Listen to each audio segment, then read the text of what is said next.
Jésus, le serviteur, reprend en lui tout le destin des innocents broyés, des justes persécutés, des pauvres accablés, souffrant la honte, l'ignominie, mais que Dieu finalement délivre, ressuscite, glorifie.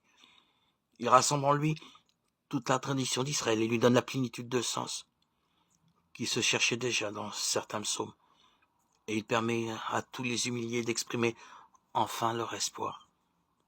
N'est-ce pas d'ailleurs en pensant au serviteur qui justifie les multitudes, Isaïe chapitre 53, 11, que Daniel promet une résurrection glorieuse à ceux qui auront justifié des multitudes. Daniel 12, 3. De son côté, le livre de la sagesse s'inspire des poèmes du serviteur pour décrire les épreuves et le bonheur éternel du juste. La vue du juste est insupportable aux méchants. Sagesse 2, 14. Isaïe 53, 3. Il est soumis aux outrages et aux tourments pour que soit éprouvée sa douceur et sa résignation. Sagesse chapitre 2, 19. Isaïe 53, 7. Il est agréé par Dieu comme un holocauste. Il est emporté, enlevé du milieu des méchants et transféré auprès de Dieu. Sagesse 3, 6, 4, 11. Isaïe 58, 8. Sur terre, il est objet des sarcasmes et des vexations des pécheurs, mais au jour du jugement, ceux-ci reconnaissent avec stupéfaction leur grossière erreur.